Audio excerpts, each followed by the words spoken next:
नमस्कार. मी माऊली गोविंदराव जाधव, गाव सातेफळ, तालुका अंबाजोगाई, जिल्हा बीड. एकत्र कुटुंब सेंद्रिय शेती या चॅनलमध्ये आपलं स्वागत आहे.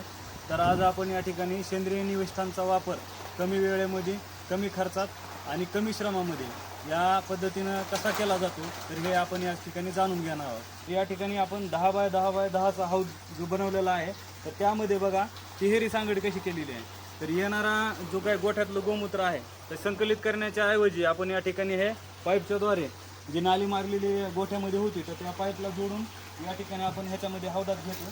त्याचबरोबर या ठिकाणी तुम्ही पाहू शकताय की हा जो काही आपला 4 घनमीटरचा बायोगॅस होता तर त्याची स्लरीसुद्धा आपण या ठिकाणी ह्या हौदामध्ये घेतलेली आहे.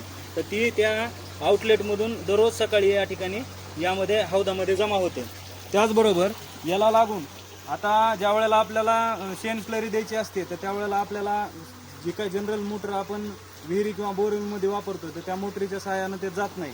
तर त्याला आपण या ठिकाणी पाहू शकता की सिंगल फेजचा या ठिकाणी 1 HP आपण मडपंप बसवलेला आहे जो विथ सेन्सर आहे. पातळी खाली गेली तर तो ऑटोमॅटिक बंद होतो आणि त्याचबरोबर पाण्याची पातळी ही जी आपण पाणी सोडलेलं आहे तर ती वर आली की तेव्हा ऑटोमॅटिक चालू होतो. त्याचबरोबर त्यालाच लागून आपल्या जे सेंद्रिय निविष्ठा आहेत तर त्याच्यामध्ये जात आहेत. तर याला एकूण 14 नोझल या ठिकाणी आपण स्प्रिंकलरचे जोडलेले आहेत. ते 14 नोझल पूर्ण फिरवतो.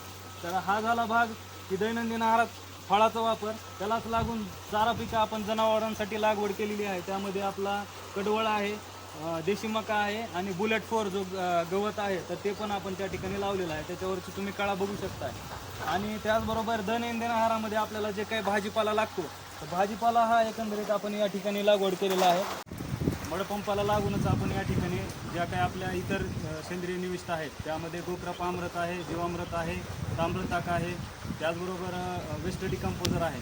तर ह्या जे काही निविष्ठा आहेत तर त्या मडपंपाला लागूनच आपण बनवतो. जेणेकरून कृपामृत बनवत आहोत ते आहे तर त्याला 2 लिटर ताक, देशी गाईचं ताक आणि उरलेल्या ह्याचा आपण जे काही सेंद्रिय हळदीमध्ये मिरची लागवड करणार आहोत तर त्याला ताम्रताकाची फवारणी करण्यासाठी राहिलेलं ताक ठेवणार आहोत. तर त्याचबरोबर या ठिकाणी आपण 2 किलो गुळाचं जो अमूल नॅचरल यांचा गुळ आहे तर त्या गुळाचं आपण या ठिकाणी द्रावण बनवलेलं आहे. तर हे ह्याच्यामध्ये टाकून आपण परत एक कल्चर जे आहे ते तयार करतो फ्रेश.